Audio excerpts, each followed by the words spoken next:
everyone This to the ends. last portion of the Q&A session for the main session C, home parenteral nutrition. Thank you. We have all our morning speakers with us today to answer some questions for you. If you have any questions, feel free to type them in and we'll try and get to as many as we can. If we seem to finish early, we invite you to join the expo hall after this. But in the meantime, let's get started with some questions. Let's see. Laurie, it says, thank you for talking about preserving access and salvaging an infected line. Loved the 3-bucket reference. This will help many Oley members guide discussions with medical professionals. And another question, well, comment question, in regard to preserving vascular access, after developing a DVT subclavian brachiocephalic location, what effects does removing versus leaving the catheter in place have on a clot resolution while on blood thinners, it says? My doctors all seem to have a different opinion on this, no consensus, and I'm having a hard time finding peer-reviewed studies on this. I've opted to leave it in for now. Any experience recommendations? That's a tough one, and I would also ask any of my other panelists to weigh in on this one. I think it's very dependent on the size and location of the clot. So I've seen it go both ways. In either case, it does involve, whether the line stays in or out, it does involve a course of a thrombolytic, such as of anticoagulation, whether it is something injectable or oral. So there isn't a great amount of literature on that, and that is something that needs really careful consideration on a case-by-case basis. Anyone else have anything they'd want to share on that, or? Yeah, I agree with Laurie. It really is, you know, a risk-benefit analysis, and I think best determined on a case-by-case basis. Mm-hmm. Okay, let's see if we can go to another question. We looks like this may be a follow-up question to the original one. If we clot up both left and right veins, whoops, let's see. If we clot up both left and right veins that empty into the vena cava, are there any other options left for those of us dependent on TPN for life? I feel like I have one shot left at this, clotted one side already, and it is not resolving, unlikely to ever resolve. Would it be best just to stay on blood thinner therapy forever to help prevent the same from happening on the other side? Is the risk of DVT lower for silicone versus polyurethane tunneled catheters? That is a mouthful of a question. Yes. Couple things. If you have recurrent thrombosis, it's really worth a workup by a good hematologist to understand if you have an underlying condition that predisposes you to thrombosis versus whether this was related to the catheter and the position of the catheter. So I think, you know, separating out those two help answer some of the other questions. There are some cases where we do have folks that need chronic medication with, you know, like a Coumadin or a Lovenox to lower their risk of clotting. There's other situations where a short course just to treat a localized thrombus is indicated. But I think understanding what your risk really is about. Is it about the catheter or is it about an underlying condition is really important. In terms of, you know, I've clotted one side, if I clot the other side is all lost. I would say the answer to this question is so different in 2020 than it was in 1980. Because in 1980, we didn't have interventional radiology, and we didn't have, the capacity to get in and do some of the things they're doing with our veins, like stenting and dilating and stuff like that. So I think it is really worth your while to figure out who the best interventional radiology service is in your area, and find out who the best person is in that department, who has experience dealing with folks that need prolonged vascular access for parenteral nutrition, and make friends with that individual. I just want to say that, am I unmuted? Yes. Okay. I just want to say that my son ran out of all the vessels in his chest, and we ended up going into his hepatic vein, which the IR doc told me was no more risky than anything else, and it worked very well. So, there are lots of alternatives, so not to panic about it. Okay. That actually might be a good segue into our next question, that says, hold on, let's see if we can find, they seem to all be coming in right now at the same time. We have an attendee asking, I have been on TPN on and off for 30 years and have been told that I have lost access, and this may be my last vein, and am on my last line, Hickman in parentheses. Hard to get my doctors to talk about it. Any thoughts?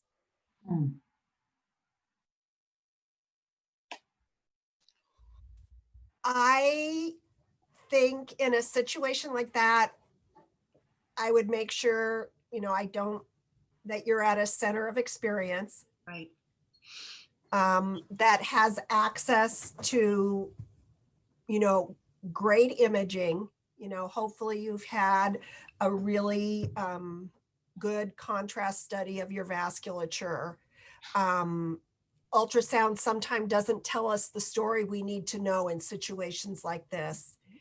And again, I would say, make sure you're at a center of experience.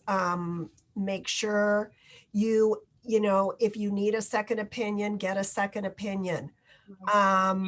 Because like I said, it's a very, very different scene today than it was even 10, 15 years ago in terms of what our colleagues in interventional radiology are able to do. And I would want to make sure that I had the best possible advice. I would say 20, 25 years ago, we had patients going to the OR for open chest procedures to get the line using our cardiothoracic folks to put lines into the vena cava directly. We don't see that anymore. And whether you're going through the hepatic vein or, through some of the accessory veins, or whether they're stenting or dilating, there are options available today that weren't available. And sometimes we have providers that aren't familiar with that. And so you ask and you ask again, and you go down the chain. Thanks, Laurie. All right, ladies, I have someone asking, when inpatient, what is the best approach on handling how nursing staff handles your central line? Well, this is what's called a crucial conversation. Yes, indeed. This is called a crucial conversation.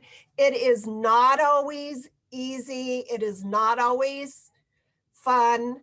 I personally am trying to have crucial conversations. I had an incident several years ago where they threatened to get security to take me out of the ER because I was conversing crucially, and it was uncomfortable.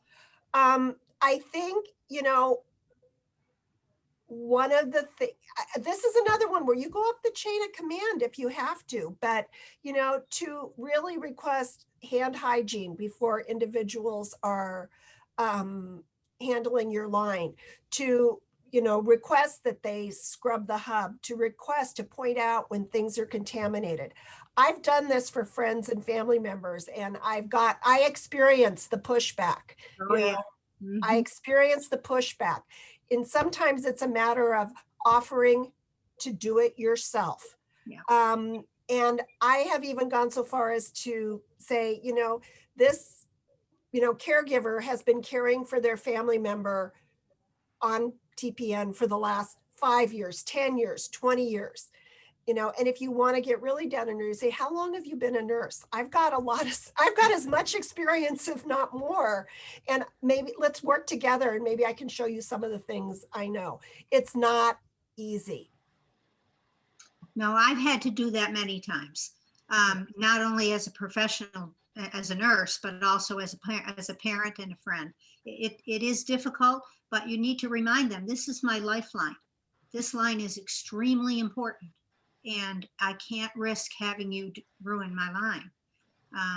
Yeah, they are difficult conversations, but they're necessary. You just have think to in a culture of safety, what we try to say is we want to have these conversations without like finger pointing, without making it a win-win. Sometimes it's keeping your own stash of alcohol preps at the bedside or your own bottle of hand hygiene. So you can say, hey, I see you might need another alcohol wipe. Can I offer you one? So try to, make it a partnership. It's, you want to feel like your caregivers are, in it to win it as much as you are. And in many of our inpatient setting now, especially on the floors, they are held accountable for what their outcomes are in terms of bloodstream infections.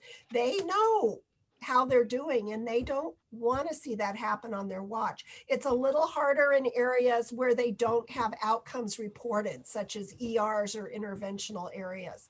But again, that advocacy is just very crucial.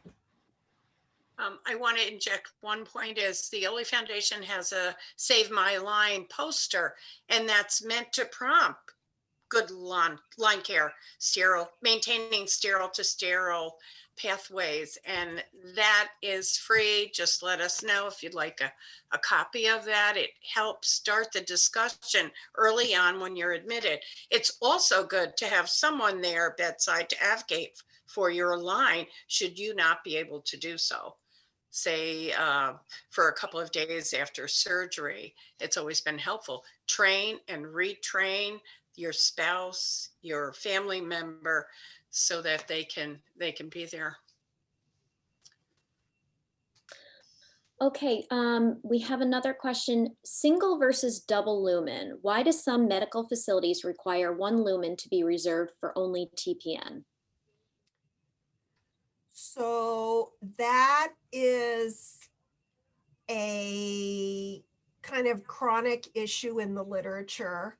And in an ideal world, especially in an acute and critical care situation, there is a preference for dedicating one lumen for parenteral nutrition when there are a lot of other therapies going on. The literature is there. It's older literature. It's not super robust. And I think, again, it comes out of more of an acute care perspective versus a chronic home care perspective. So that's where, again, when lines are being placed, advocacy for what your long-term care needs is, that this acute care situation is going to be over in 7 to 10 days or 14 to 21 days, but your need for access is going to go on for years to come. So it's again, when we talk about people view this through different lenses, a nurse is always going to want more lumens. That's just how, we are. We want as many lumens as it takes to get the job done because it's easier. But when you get home, having 2 or 3 lumens to deal with that you don't need is not easier and may not be in your best interest. So it's trying to resolve those competing demands. Great. Okay, we have, do you know where the research is which indicates that caregivers can wash their hands well and not use clean gloves for normal med administration in the home setting? In parentheses, they have agency is teaching hand washing plus good scrubbing is as good as clean gloves with good scrubbing. There's no literature on that. And anybody else that's familiar, tell me what they know. This is one of those areas that is not well studied. So here's the thing. The United Kingdom, and I heard this group speak at the AVA meeting in 2019, they have a whole group that's got a framework for aseptic no-touch technique in handling medical devices. And one of the things to look at is, depending on what equipment you're using, what scrubbing stuff you're using, can you provide aseptic no-touch technique? I'll give you an example. We have for years used swab sticks for our family members to clean the end of their catheter before attaching syringes or things. Why do we use the swab sticks? Because it keeps your fingers further away from the site you're trying to disinfect.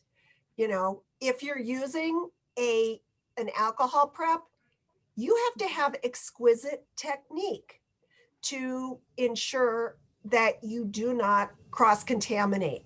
You have to make sure you're just holding the corner. You have to make sure you're just touching one side, that you're not palming both sides of the alcohol prep.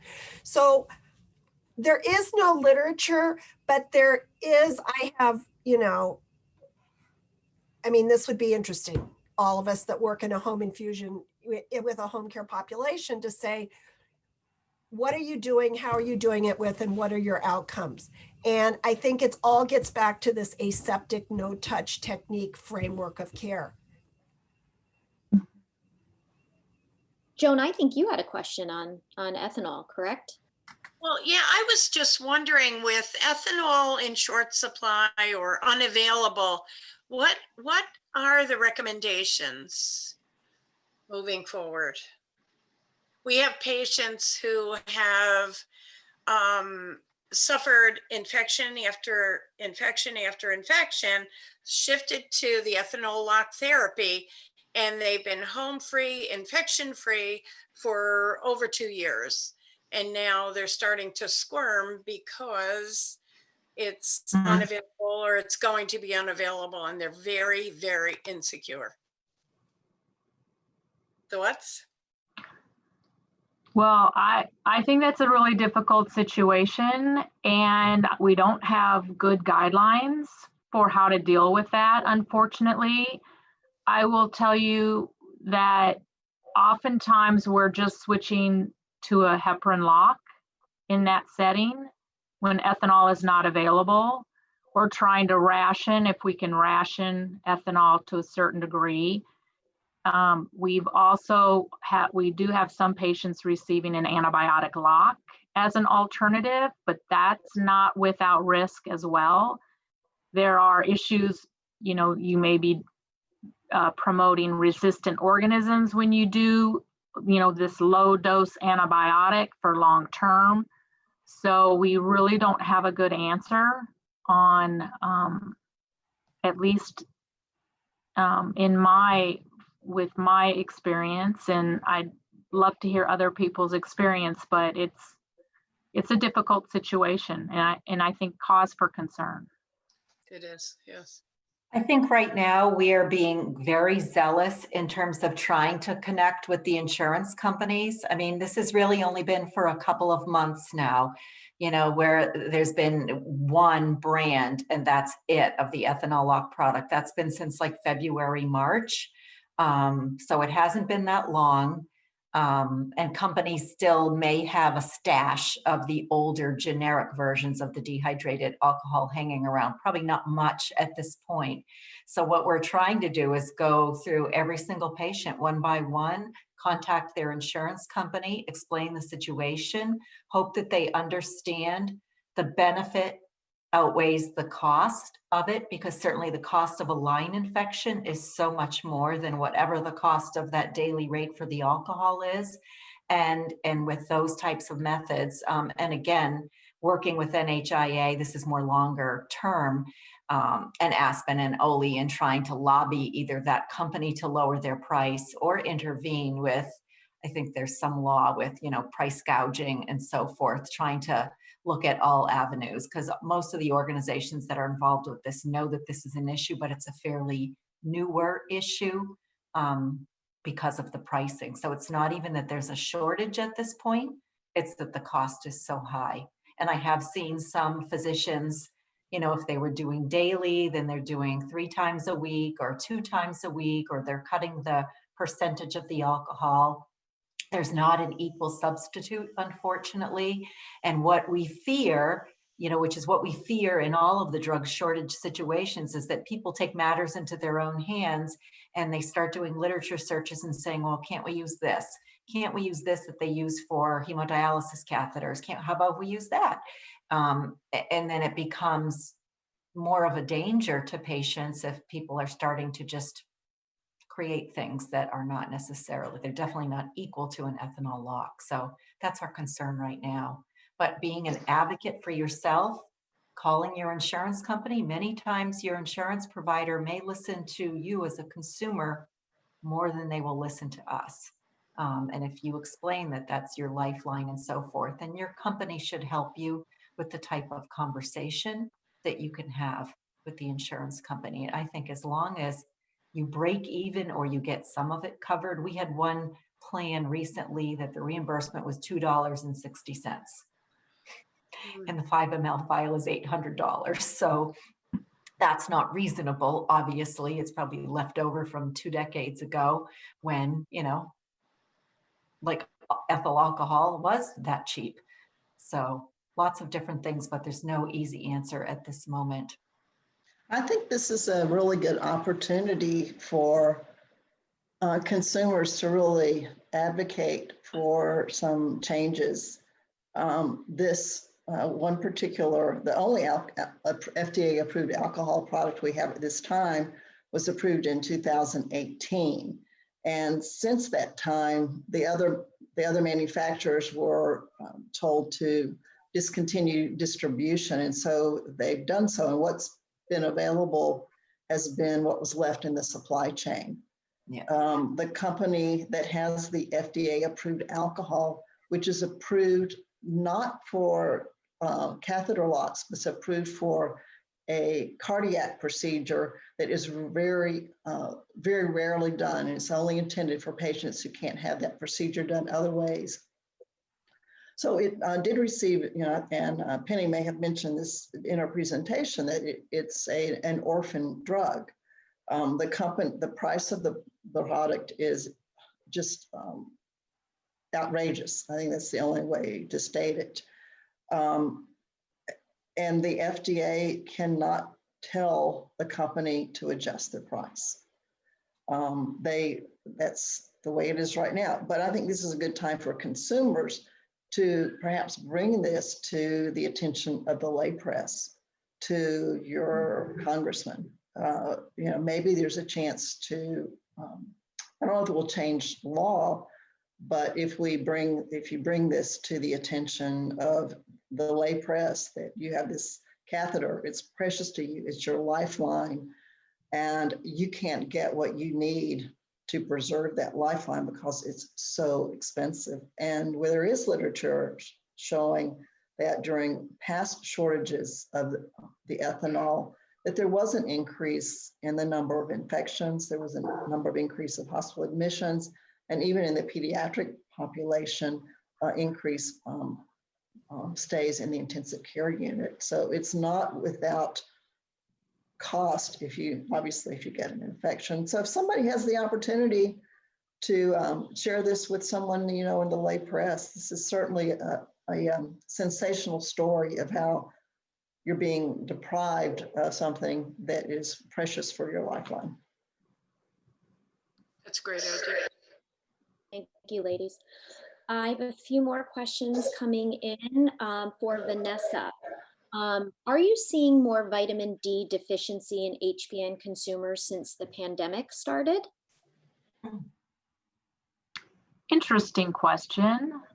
No, I have not, but we see so many vitamin D deficient patients, so it's hard to say that it's increased. I'm trying to think of the reason. You mean people staying inside more than being outside, exposed to the sun, possibly? Yeah, or it could be, would they notice any physical changes if they are vitamin D deficient? Typically not. And I don't know that the pandemic itself would influence that.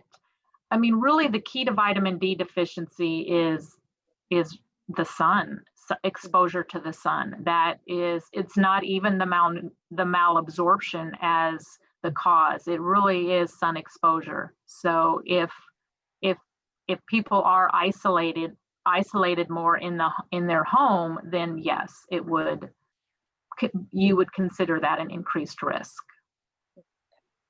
Interesting. Good question. Well, the recommendation would be go outside right now while it's summertime and it's nice out.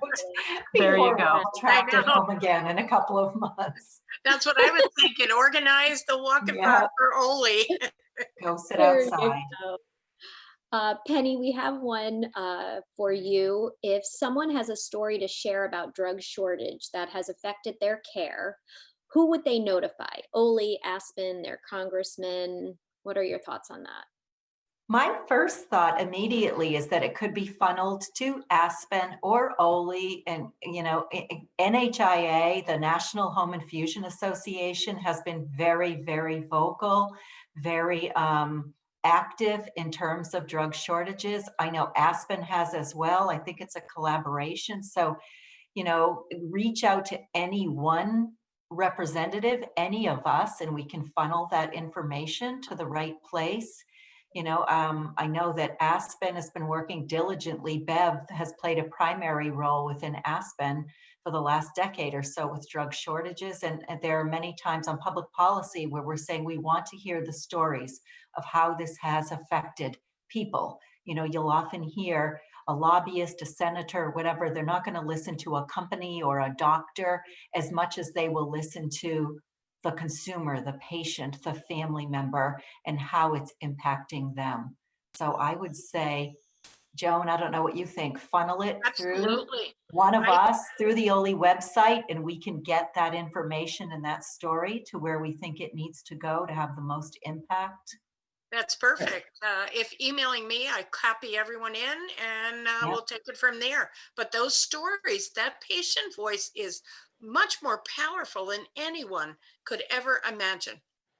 So please. It is. Look at even at the TV commercials that you see for people when we get back to the pricing, like the price of insulin, how much press that has gotten in the last year or two. So, oh, yes.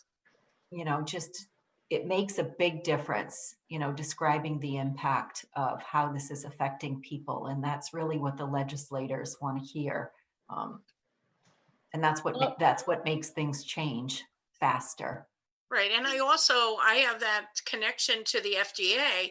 And I keep feeding him the patient's reaction to the perception that eventually the ethanol lock supply is going to evaporate. And what do? The fear shines through in their emails. So it may or may not help, but I think we need to keep feeding them this information. Yeah. Well, one other challenge about the ethanol is that it is not approved for catheter locks. Mm-hmm. So it's difficult for any group to go to the FDA and say, this is outrageous, when it's not an approved use.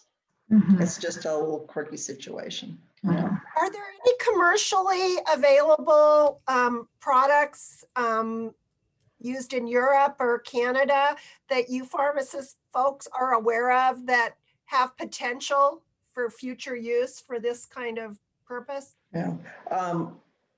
I've been exploring some options, and that's about all I can say right now. In I was general, going to say the same thing. Yes.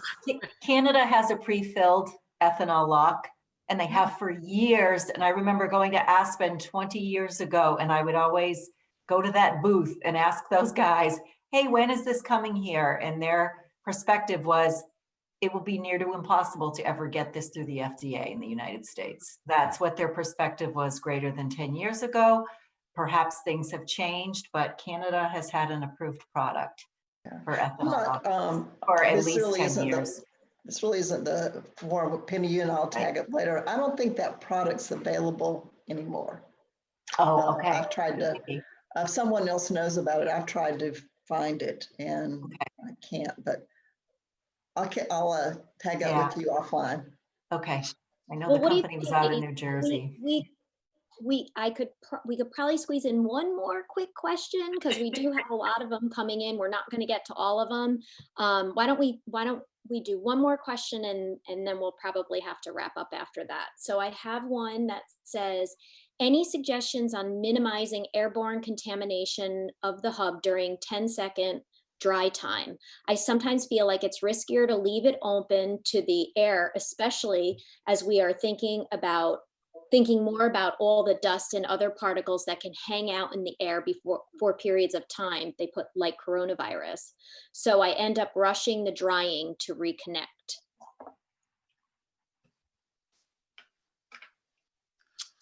Any thoughts? I would ask, what agent are you cleaning with? Because I mean, I applaud you if you are, adhering to dry time, because that's one step that a lot of people miss. I feel like the risk is pretty minimal for something to land on you, especially unless you have the catheter right by your mouth or nose. I think if you're maintaining social distancing with the catheter you're cleaning, and you're using good aseptic no touch technique. Like I said, there is no literature on this, but I think, just from a practical standpoint, I do think the risks are pretty minimal unless you're cleaning in a dust storm. Well, we have run out of time. I know there are other questions here. I want everyone to know we're fully aware. We just ran out of time and couldn't answer them all. So hopefully we will try and share these with our wonderful speakers today and see if we can't get those answered for you after the conference. Right now, if everyone would like to join us in the expo hall and then back on this live streaming C channel for Joan's closing remarks at 5:30 today, we would love to see you. But in the meantime, thank you so much to all of you who joined us today and gave us your time and your expertise. We truly appreciate everything. And have a great rest of the conference. Enjoy the breakout sessions later in the afternoon. Thanks a million. Yeah. Bye, everyone. Bye.